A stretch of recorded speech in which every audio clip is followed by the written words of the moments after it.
నిన్న కేంద్ర హోంశాఖ మాత్యులు అమిత్ షా గారు ఒక జబర్దస్త్ స్టేట్మెంట్ ఇచ్చిండ్రు. నిజంగా చెప్పాలనంటే శత్రువుల గుండెలల్లా జర భయం అనేది ఏ రకంగా ఉంటుందో ఒకసారి మీరు ఈ స్టేట్మెంట్ విన్నాక మీరే మీ కమెంట్ రూపంలో చెప్పురు ఫ్రెండ్స్. చున్ చున్కే జవాబ్ దేంగే అని కేంద్ర హోంశాఖ మాత్యులు అమిత్ షా గారు మాట్లాడారు. చున్ చున్కే అంటే ఏరి ఏరి నా కొడుకులను ఒక్కొక్కని అని చెప్పినట్టు ఆయన మాట్లాడిండు. ఏరి ఏరి. సో ఇలా మీరు అర్థం చేసుకోవాల్సింది ఏంటంటే మ్యాటర్ అంత ఈజీగా ఎవరిని ఏం వదిలిపెడతలేం మనం. ఏమైంది ఇది? సో చున్ చున్కే అని చెప్పి ఇంత క్లారిటీగా అమిత్ షా గారు మాట్లాడారు. ఆయన ఏమన్నాడంటే నిన్న మాట్లాడుకుంటా పహల్గామ్లో జరిగిన ఏదైతే తీవ్రవాద ఘటన ఉందో దాని మీద ఏదైతే వీళ్ళు మెసేజ్ ఇవ్వాలని అనుకున్నారో వాళ్ళు ఏడ దాచుకున్నా ఏడ ఉన్నా ఏడ తిన్నా పడుకున్నా తీసి మరీ వేటాడి మరీ సంపుతాం. 26 మందిని ఎవరైతే పుట్టబెట్టుకున్నారో మా పహల్గామ్లో వాళ్ళని వదిలిపెట్టే ప్రసక్తే లేదు అని చెప్పినారు. ఎవరెవరైతే ఈ డెడ్లీ అటాక్ మా భారత భూభాగంలో చేసిండ్రో వాళ్ళని వదిలిపెట్టే ప్రసక్తి లేదని చెప్పినారు. ప్రతి ఒక్క పర్పెట్రేటర్ని 72 హూర్ దగ్గరికి పంపం. ఇక అమిత్ షా గారికి మాకు ఒక చిన్న విజ్ఞప్తి ఏంటంటే 72 హూర్ దగ్గరికి వీళ్ళని పంపొద్దు. వీళ్ళకు కాఫీర్ల కంటే ఘోరంగా వీళ్ళు అంటారు కదా కాఫీర్ అని మనని వాళ్ళకంటే ఘోరంగా సావియాలని చెప్పి ఇలా యావత్ భారతవని కేంద్ర హోంశాఖ మాత్యులను కోరుతున్నది. ఆయన మాట్లాడుకుంటా ఆయన స్టేట్మెంట్ ఏమన్నాడంటే హర్ వ్యక్తికో చున్కే జవాబ్ మిలేగా ఆర్ జవాబ్ భీ దియా జాయేగా. అంటే మీరు అర్థం చేసుకోండి, ప్రతి ఒక్క వ్యక్తిని ఏరి ఆడికి చూపిస్తాం సుక్కలు, ప్లస్ ఎవడెవడికి జవాబారి ఉన్నదో జిమ్మెదారీ ఉన్నదో ప్రతి ఒక్కడికి చూపిస్తాం అని చెప్పిండ్రు. ఇది నరేంద్ర దామోదర్ దాస్ మోదీ సర్కార్. ఇందులో ఎవరిని వదిలిపెట్టేది లేదు ఈ సర్కార్లా. ప్రతి ఒక్కడిని ఇంటోడైనా బయటోడైనా గుంజి చున్కే అని చెప్పిండు. ఆయన ఏమన్నాడంటే కంప్లీట్గా కాశ్మీర్ నుంచిగా తీవ్రవాద తత్వాన్ని ఏదైతే ఉన్నదో కంప్లీట్గా నరాల నుంచి ఏర్ల నుంచి పీకి పడేయాల్సిన టైం వచ్చింది, అది చేసి తీరుతాం అని చెప్పిండు. ఇది జరుగుతున్న తరుణంలో ఎన్డీటీవీలో ఒక రిపోర్ట్ వచ్చింది ఫ్రెండ్స్. ఏందేనంటే 4 ఎవరైతే తీవ్రవాదులు ఉన్నారో పహల్గామ్ అటాక్ చేసినారో వాళ్ళు ఇంకా ఆ సౌత్ కాశ్మీర్లోనే ఉన్నారట. ఏన్నో దాచుకొని కమ్మగ పుల్లగా తినుకొని ఏదో బంకర్లల్లా అక్కడక్కడ తిరుగుకుంటా ఆడనే ఉంటున్నారట. నేషనల్ ఇన్వెస్టిగేషన్ ఏజెన్సీ ఎన్డీటీవీ చెప్పిందట. అయితే దీన్ని నేను 2 రకాలుగా తీసుకుంటా. ఎందుకంటే నరేంద్ర దామోదర్ దాస్ మోదీ గారు ఆయన సర్కార్ ఒక రిక్వెస్ట్ చేసింది. ఆర్మీ యొక్క స్థలాలు ఏవైతే ఉన్నాయో వాటి జాడా మీరు అనవసరంగా కవరేజ్ చేయకండి, అది దుష్మన్కి ఒక ఆస్కారం అయిపోతుంది. వాడు మనం చూసుకుంటా మానిటర్ చేసుకుంటా వాడు అడుగులేసుడు మొదలెడతాడు, మనకు రక్షక బలగాలకు కొంచెం ఇబ్బంది అవుతుంది అని చెప్పిండు. ఎన్డీటీవీ వాళ్ళు ఇంకా కాశ్మీర్లోనే ఉన్నారు అని చెప్పడం అంటే దేశ ప్రజలని కొంచెము రెచ్చగొట్టినట్టు కాదా? ఎందుకు వాళ్ళు అక్కడనే ఉన్నారు అనే దాని మీద ఇలా చిత్రగుప్తు చెప్తుంది. వీళ్ళు సగం ఎట్లయితే చెప్తారో ఎన్డీటీవీ ఇక నేను మీకు చెప్పేసిన ఇక నేను దాని మీద ఇక ఓదలుచుకోలే, ఇక నేను మీ ఆలోచనకు వదిలిపెడతా దాన్ని. పాక్ నుంచి కంప్లీట్గా వీళ్ళకు ఒక లాజిస్టికల్ సపోర్ట్ వస్తున్నది అని చెప్పి అందరికీ తెలిసిందే, లేకపోతే వాళ్ళు ఎన్ని రోజులు అక్కడ ఉండరు. సో ఆ పాక్ సంస్థలు ఏవేవి, ఆ పాక్కి మద్దతు తెలుపుతున్న ఇంటర్నల్ దుండగులు ఎవరు, ఇవన్నిటి మీద మనం చర్చ జరగాల్సిందే. కాబట్టి ఫస్ట్ ఇంటర్నల్గా ఎవడెవడు ఉన్నాడో వాళ్ళ లాజిస్టిక్ సపోర్ట్ని చంపేస్తే ఇక నా కొడుకులు ఎక్కడ బతకరు, చెట్లకు పుట్లకు కాఫీర్ల సాగు వస్తారు. వాళ్ళు అంటారు కదా కాఫీర్ల సాగుని, అట్లనే జాపాలని. ఇనిషియల్ ఎంక్వైరీస్ ఏమని చెప్తున్నాయనంటే ఈ బైసరన్ వ్యాలీలోనే ఆల్మోస్ట్ ఈ తీవ్రవాదులు 48 గంటల ముందటి నుంచి ఏదైతే ఘటనా స్థలానికి వచ్చిరు కదా వాళ్ళు 2:30 PM దానికంటే 48 గంటల నుంచే బైసరన్ వ్యాలీలో తిరుగుతున్నట్టు కనిపించిరట. అక్కడనే ఉన్నారట, అక్కడనే కమ్మగ పుల్లగా తినుకుంటున్నారట. అయితే ఇంటెలిజెన్స్ ఏజెన్సీస్ ఇంకా వీళ్ళని ఎందుకు ఛేదించలేకపోతున్నారు, ఇంకా మొత్తం పట్టలేకపోతున్నారు అని చెప్పి మాట్లాడితే వీళ్ళు ఒక advance communication system, advance communication equipment వాడుతున్నారట. ఎక్కడ కూడా సిమ్ కార్డులు వాడతలేరట. షార్ట్ రేంజ్ ఎన్క్రిప్టెడ్ ట్రాన్స్మిషన్స్ వాడుతున్నారట. దానివల్ల రక్షక బలగాలకు కొంచెం డిఫికల్ట్ అవుతుందట. ఛాలెంజ్ మాత్రం కాదు, కొంచెం డిఫికల్ట్ అవుతుందట. బికాస్ వీళ్ళ మెసేజ్లను కానీ ఇలా కమ్యూనికేషన్ కానీ ఇంటర్సెప్ట్ చేసుడు కొంచెం కష్టమవుతుందట. ఇప్పటికీ వీళ్ళ దగ్గర 3 శాటిలైట్ ఫోన్లు ఉన్నట్టు తెలుస్తున్నది. ఈ కంప్లీట్ ఏదైతే కమ్యూనికేషన్ జరిగిందో ఈ శాటిలైట్ ఫోన్లలోనే జరిగిందని అన్నట్టు తెలిసింది. 1:15 కూడా సమ్ ఎన్క్రిప్టెడ్ మెసేజెస్ రక్షక బలగాలకు దొరికినట్టు నిన్న రక్షక బలగాలు మాట్లాడుతున్నారు. ఈ అటాక్ ఏదైతే కంప్లీట్ పహల్గామ్లో చేసినారో 3 తీవ్రవాదులు కంప్లీట్గా గ్రౌండ్లో నిలబడ్డారట. ఇంకొకడు చెట్ల వెనకాల అక్కడక్కడ ఒక స్నైపరో ఏదో పెట్టుకొని వీళ్లకు కవర్ ఫైర్ ఇయనీకే ఉన్నాడట. సో ముగ్గురు గ్రౌండ్లు ఉన్నారు, ఒకడు వెనకకు దాచుకొని ఉన్నాడట. ఏమన్నా అటు ఇటు అయితే కవర్ ఫైర్ ఇచ్చేసి వీళ్ళ ముగ్గురిని బచాంచే దృక్పథంలో ఉన్నాడట. ఇది కంప్లీట్గా ఇప్పుడు మొన్నటిదాకా మనం హాషిం ఎవడైతే ఉన్నాడో మూసా, వీడు కంప్లీట్గా ఒక SSG commando, para commando of Pak దేశానికి చెందినోడు కాబట్టి వీడు కంప్లీట్గా ఎట్లా కవర్ ఫైర్ ఇవ్వాలా, ప్లస్ లాజిస్టికల్ సపోర్ట్ తీసుకొని ఎట్లా ఉరికిపోవాలా, మన ఏమంటారు కోవర్ట్ ఆపరేషన్స్ ఎట్లా చేయాలా, ఇవన్నిట్లో వాడికి తెలిసినోడు ఉంటాడు కాబట్టి ఇవన్నీ వాడే ప్లాన్ చేసి ఉంటాడని చెప్పి రక్షక బలగాలు మాట్లాడుతున్నారు. అయితే మొన్న నేను చిత్రగుప్తులో ఒక విషయం మాట్లాడుకుంటా మీతో చెప్పిన ఏందనంటే, సుప్రీంకోర్టులో ఒక పిటిషన్ దాఖలు చేసిర్రు.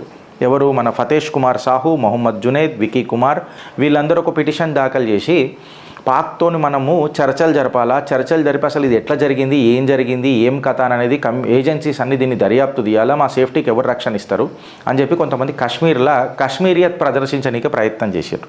నిన్ననే అనుకుంటా మనం మాట్లాడుకుంటే ఏమన్నామనంటే, అసలు సుప్రీంకోర్టుకి ఇలా చొరవ చేయాల్సిన అవసరమే లేదు, investigation is not part of a supreme court, అనవసరంగా ఈ కేసులు తీసుకొని వాళ్ళు తలకాయ నొప్పి పెట్టుకోవద్దు అని చెప్పి చిత్రగుప్తు మాట్లాడిన మాటకు నిజంగా చెప్పాలని అంటే, మేము law abiding citizens and our assumptions, or to that matter our predictions, are always from the perspective of law. So supreme court కూడా నిజంగా చెప్పాలని అంటే చాలా ఘాటైన విమర్శ చేసింది ఈ పిటిషన్ వేసిన వాళ్ళకు. ఎవరైతే పబ్లిక్ ఇంట్రెస్ట్ లిటిగేషన్ ఫైల్ చేసినారో వాళ్ళకి ఏమని అన్నారంటే, రక్షక బలగాలను మీరు ఏమైనా అవమానిస్తున్నారా, మజాక్ మస్కరా పని అయిపోతున్నదా అని చెప్పి సుప్రీంకోర్టు చివాట్లు పెట్టింది పిటిషనర్లు. సుప్రీంకోర్టు ఏమన్నదంటే, జ్యుడిషియరీ ఎప్పుడు ఇన్వెస్టిగేషన్లో పార్టిసిపేట్ చేసుడు మొదలెట్టిందా? ఈ యాంటీ టెర్రరిజం ఇన్వెస్టిగేషన్ అంతా సుప్రీంకోర్టు చేస్తుందా? ఇది కంప్లీట్గా రక్షక బలగాలు చేస్తాయి, and to that matter government of India చేస్తుంది, భారత్ సర్కార్ చేస్తుంది.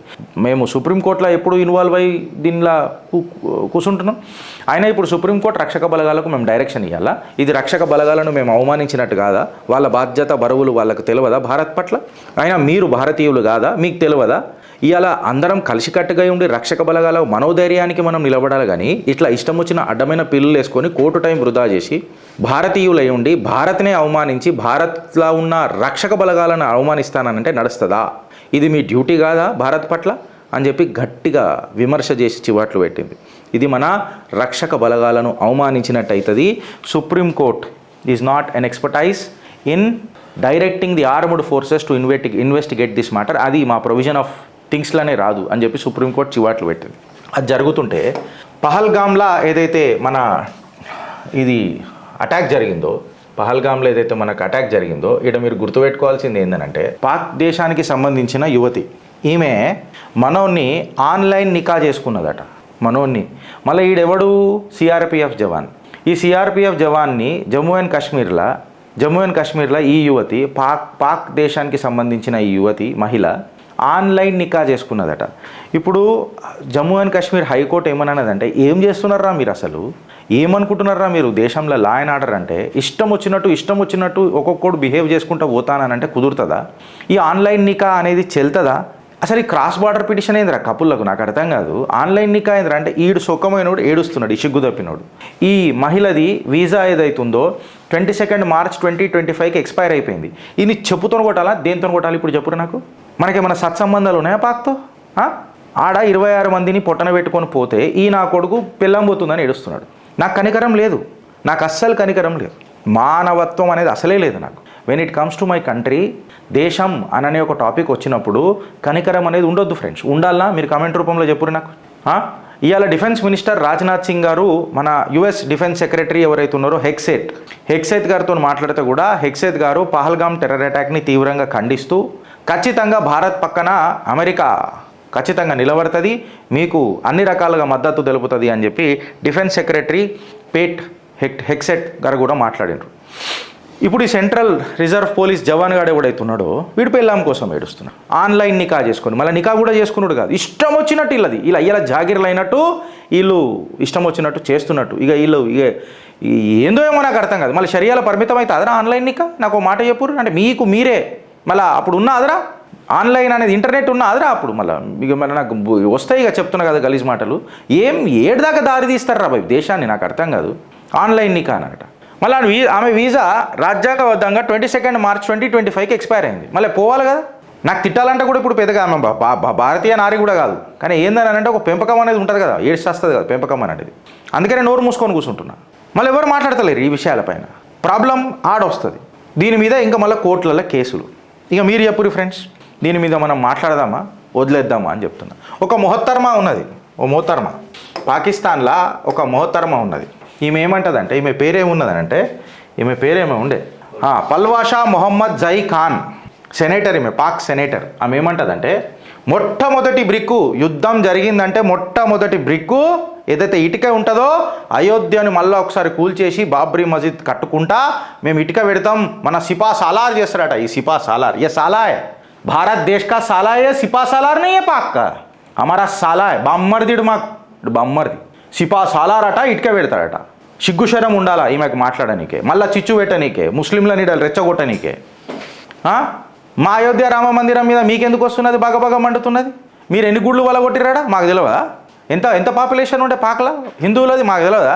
ఎవడు కనబడదు హ్యూమన్ రైట్స్ ఓన్కి, ఇది ఎవడి కనబడదు. ఇక్కడ ఇంటాలరెన్స్ కేవలం భారత్లో కనబడుతుంది. మళ్ళీ మీ సిపా సాలార్ ఏడ దాచుకున్నాడు, ఏ పైజామాలలో దాచుకున్నాడు చెప్పాలా? ఈమె చెప్పాలి, मोहतरमा చెప్పాలా? कहाँ छुपा दिया आपके सिपा सालार को? अरे हमारे साला को कहाँ छुपा दिया आप लोग? बंकर में सो गया, घर में सो गया. पहली बात तो पाक देश में है क्या वो? मोहतरमा बता दीजिए. పైజామా నాడలు కట్టుకోనికే చేతగాని మీ జిందగీలు పెద్ద పెద్ద మాటలు. ఇటుక పెడతారట, ఇటుకే మీ ఇంట్లోకి చక్కగా ఇటుక కట్టుకోనికి ఉన్నదా అని అడుగుతున్నా.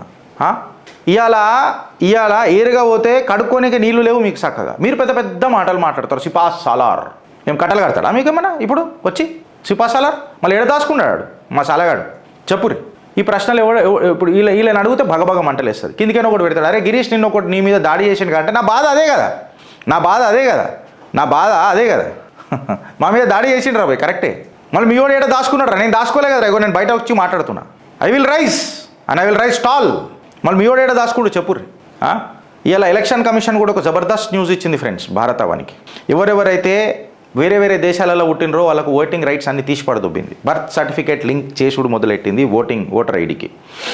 కంప్లీట్గా ఎక్కడెక్కడైతే మన బర్త్ సర్టిఫికేట్ వేరే దేశాలలో పుట్టిన సర్టిఫికేట్లు ఉంటాయో వాళ్ళకు ఓటింగ్ రైట్స్ తీసేస్తానన్నది. అట్లనే డెత్ సర్టిఫికేట్ ఉన్నోళ్ళను కూడా ఓటర్ ఐడికి లింక్ చేసి బోకస్ ఓట్లు అన్నీ తీసేస్తానన్నది. ఇది నిజంగా చెప్తే సర్జికల్ స్ట్రైక్కే కాంగ్రెస్ పార్టీకి. అదే గిరీష్ కాంగ్రెస్ పార్టీకి అని అంటున్నావు అంటే తృణమూల్ కాంగ్రెస్ పార్టీకి కూడా ఎక్కడెక్కడనైతే ప్రత్యక్షంగానో పరోక్షంగానో కాంగ్రెస్ అని పేరు పెట్టుకున్న పొలిటికల్ పార్టీలు ఉన్నాయో దేశంలో వాళ్ళందరికీ ఇది సర్జికల్ స్ట్రైక్. నాకు తెలిసి ఎలక్షన్ కమిషన్ తీసుకొచ్చిన ఈ మూవ్ నిజంగా గుణాత్మకం. ఆలోచిస్తారా లేక అనుభవిస్తారా? భారత్ మాతాకి జై.